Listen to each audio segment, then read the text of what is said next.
तान्या खन्ना, देर से ही सही बीजेपी ने आज अपना घोषणा पत्र जारी कर दिया है। इस घोषणा पत्र में पार्टी ने सुशासन और विकास के एजेंडे पर जोर दिया है। वहीं पुराने मुद्दे राम मंदिर और आर्टिकल 370 जैसे विवादित मुद्दों से किनारा करने की कोशिश की गई है। घोषणा पत्र में राम मंदिर का जिक्र तो है, लेकिन कहा गया है कि संविधान के दायरे में रहकर ही मंदिर निर्माण की संभावनाओं को तलाशा जाएगा। वहीं आर्टिकल 370 पर सभी लोगों से बात करने का जिक्र किया गया है। घोषणा पत्र में मोदी की छाप साफ नजर आ रही है। नदियों को जोड़ने से लेकर गांवों तक इंटरनेट पहुंचाने का वादा भी किया गया है। स्वर्णिम चतुर्भुज बुलेट योजना का भी ऐलान किया गया है। घोषणा पत्र में 100 शहरों में आवास योजना और हर राज्य में एम्स जैसे अस्पताल खोलने का जिक्र किया गया है। मोदी ने साफ तौर पर कहा कि बीजेपी के एजेंडे पर सबका साथ, सबका विकास है और एक भारत श्रेष्ठ भारत बनाने पर काम किया जाएगा। तमाम वादे किए गए हैं और आखिरकार बीजेपी का घोषणा पत्र जारी कर दिया गया है। सुशासन और विकास को लेकर क्या क्या लिखा गया है इस मैनिफेस्टो में, वो आप इस वक्त अपने टेलीविजन स्क्रीन पर देख रहे हैं। दाम स्थिर रखने के लिए विशेष फंड रखा जाएगा। महंगाई से निपटने के लिए विशेष फंड होगा। हर राज्य में एम्स जैसे अस्पताल की स्थापना की जाएगी। महिलाओं की सुरक्षा पर विशेष जोर दिया जाएगा। हर गांव में नेशनल ऑप्टिकल होगा। आतंकवाद रोकने के लिए कानून बनाया जाएगा। एफडीआई का स्वागत, लेकिन रिटेल में नहीं। मनरेगा को कृषि से जोड़ने का वादा किया गया है। होगा।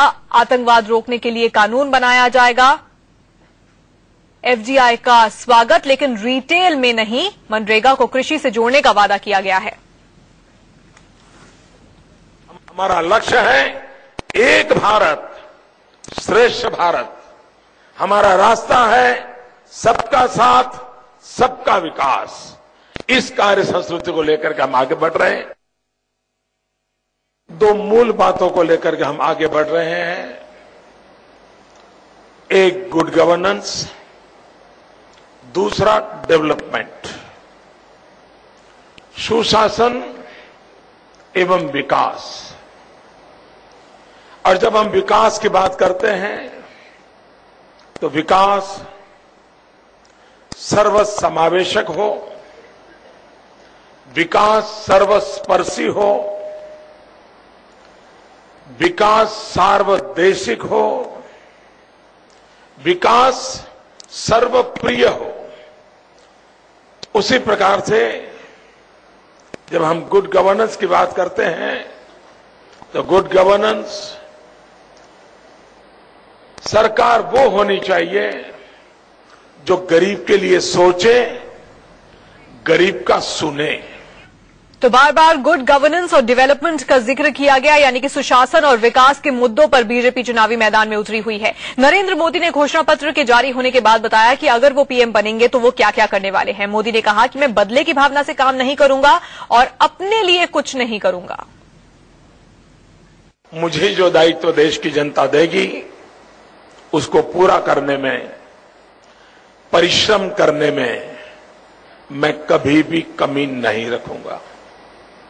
दूसरा, मैं देश के सामने कहना चाहता हूं, मैं अपने लिए कभी कुछ नहीं करूंगा। और तीसरी बात मैं कहना चाहता हूं, मैं बदिरादे से कभी भी कोई काम नहीं करूंगा। ये विश्वास देता हूं। तो पीएम बनेंगे तो क्या क्या करेंगे नरेंद्र मोदी और किस तरह से काम नहीं करेंगे, यानी कि अपने लिए कुछ नहीं करेंगे, ऐसी तमाम बातें आज नरेंद्र मोदी ने कही। वैसे बीजेपी के इस मैनिफेस्टो में कई ऐसे वादे भी किए गए हैं जो थोड़े अधूरे नजर आते हैं। बीजेपी के मैनिफेस्टो में ब्याज दरें घटाने के लिए कोई वादा नहीं है। गैस सिलेंडरों की संख्या कितनी होगी, इसका कोई जिक्र नहीं है। नई नौकरियों की संख्या कितनी होगी, इसका भी कोई जिक्र नहीं किया गया है। इसके अलावा राम मंदिर का जो मुद्दा है उसे भी बीजेपी छूकर निकल गई है। इंडिया न्यूज संवाददाता ने कई ऐसे सवालों को लेकर बीजेपी नेता रविशंकर प्रसाद से बातचीत की।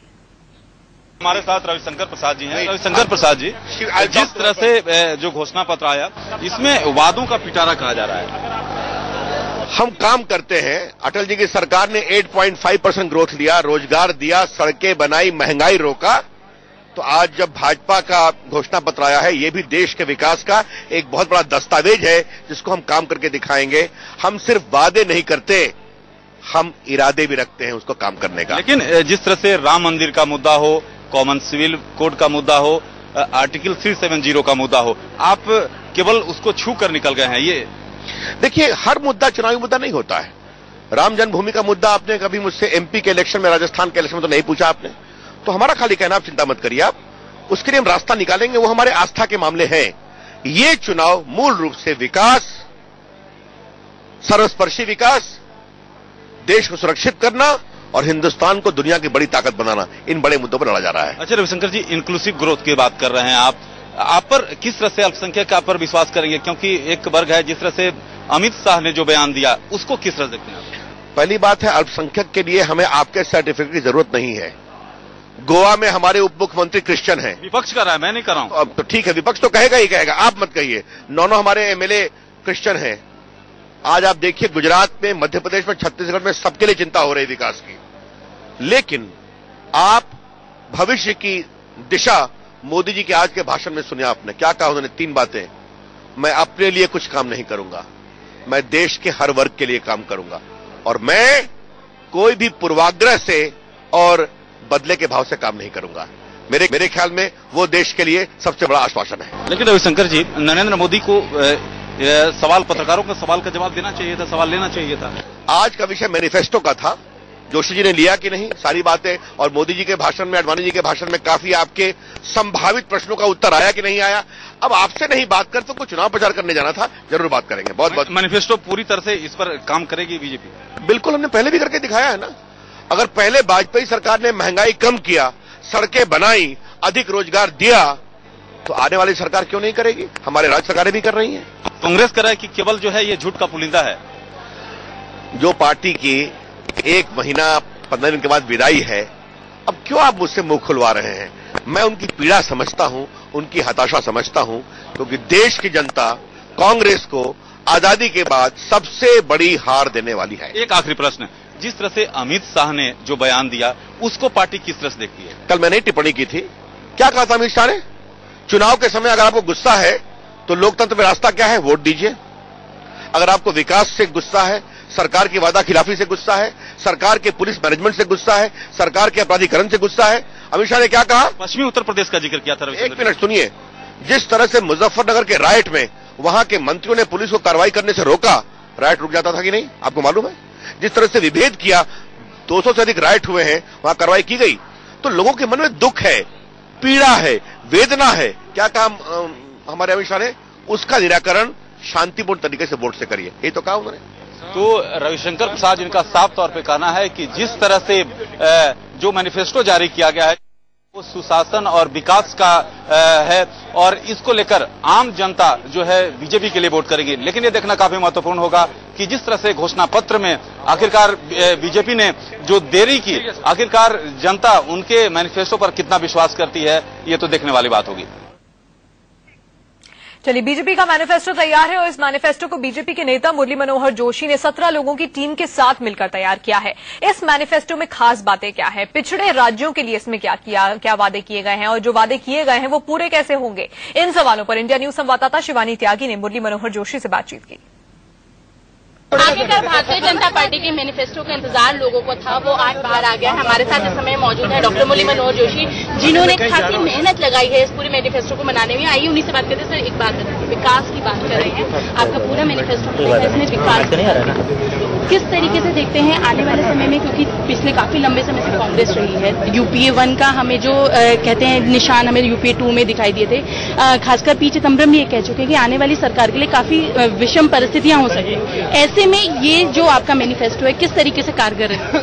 देखिए, पहले तो आपने खुद ही एक बात कही, उसको समझ लीजिए। इनको, मिस्टर चिदम्बरम को ये यकीन था कि अब वो दोबारा नहीं आने वाले हैं। तो जब कभी फौजें हटती हैं, हारती हैं ना, तो वो एक पॉलिसी का इस्तेमाल करती है जिसको कहते हैं स्कॉर्च्ड अर्थ पॉलिसी, कि जाते हटते जाओ और सब कुछ नष्ट करते जाओ ताकि आने वाली सेना को कुछ मिले नहीं। तो ये इन्होंने किया है। आई charge them for destroying the economy because they know, वो जानते हैं कि वो दोबारा नहीं आएंगे, इसलिए आने वाले के लिए समस्याएं पैदा कर दो। लेकिन हम समझते हैं इन बातों को, हम पहले भी देश चला चुके हैं और तब भी हमें ऐसी हालत में इकोनॉमी मिली थी।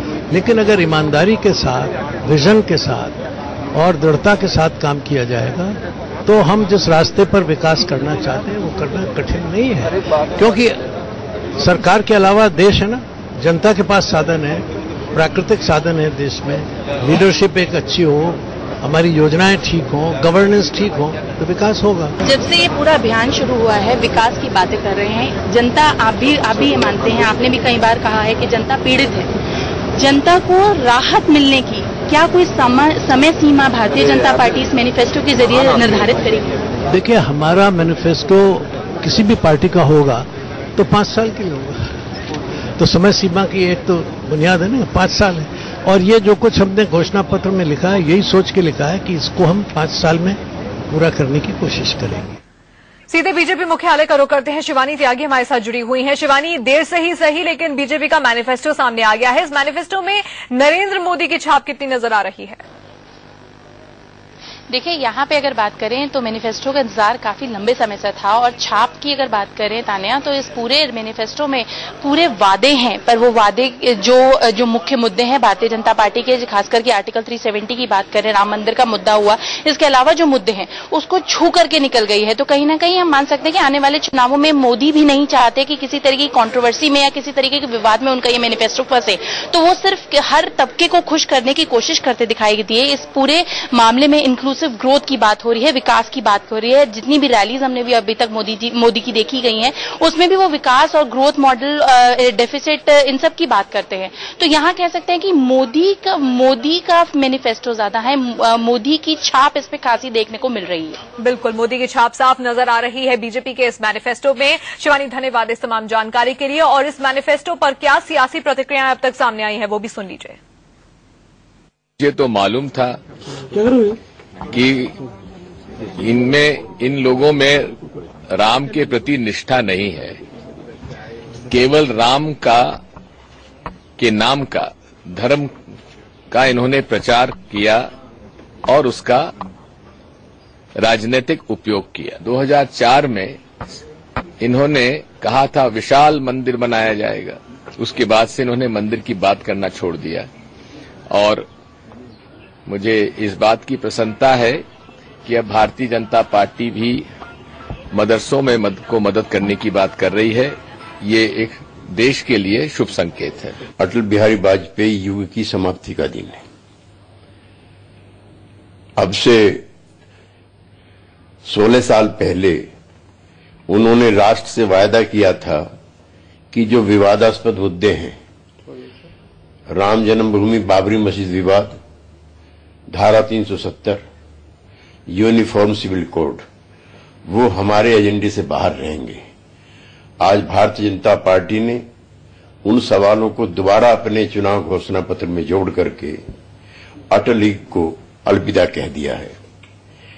उनके घोषणा पत्र से समाज में तनाव बढ़ेगा। संविधान के मुताबिक, तो संविधान के मुताबिक कौन मना कर रहा है आपको? आप इतने 20 साल से जो लड़ाई लड़ रहे थे, वो काहे के लिए लड़ रहे हैं आप? संविधान के मुताबिक देश का कोई नागरिक मना नहीं कर सकता है कि क्या संविधान में ये लिखा है कि मस्जिद को तोड़ के मंदिर बनाया जाए? भारतीय जनता पार्टी जवाब दे इस बात का। अगर उनका यही कमिटमेंट है कि संविधान के मुताबिक मंदिर बनेगा, तो क्या संविधान इस बात की इजाजत देता है कि मस्जिद को तोड़ के मंदिर बनाया जाए? इसको भारतीय जनता पार्टी को सफाई के साथ बताना चाहिए। एक सरकार बनने जा रही है। सरकार संवैधानिक दायरों में रह करके, संवैधानिक शक्तियों का उपयोग करते हुए इन सारे मामलों को उनके अंजाम तक पहुंचाने का संकल्प लेकर, और अगर भारतीय जनता पार्टी कोई मैनिफेस्टो प्रस्तुत कर रही है तो उसमें मुझे कोई आपत्तिजनक नहीं दिखाई देता। वहीं बीजेपी के इस मैनिफेस्टो में बिहार का जिक्र नहीं किया गया है। इसे लेकर जेडीयू नेता केसी त्यागी और लालू यादव की बेटी मीसा भारती ने बीजेपी पर निशाना साधते हुए कहा कि बीजेपी ने बिहार को कुछ खास नहीं दिया, बिहार का भला केवल उन्हीं की सरकार आने पर होगा। इस घोषणा पत्र में बिहार को विशेष राज्य का दर्जा दिया जाएगा, इसका कोई संकल्प नहीं है। बिहार भारतीय जनता पार्टी श्री नीतीश कुमार की सरकार पर रोज आरोप लगाती रही है, तो बिहार की जनता को स्पष्ट हो जाना चाहिए कि श्री नीतीश कुमार के नेतृत्व में ही विशेष राज्य का दर्जा मिल सकता है।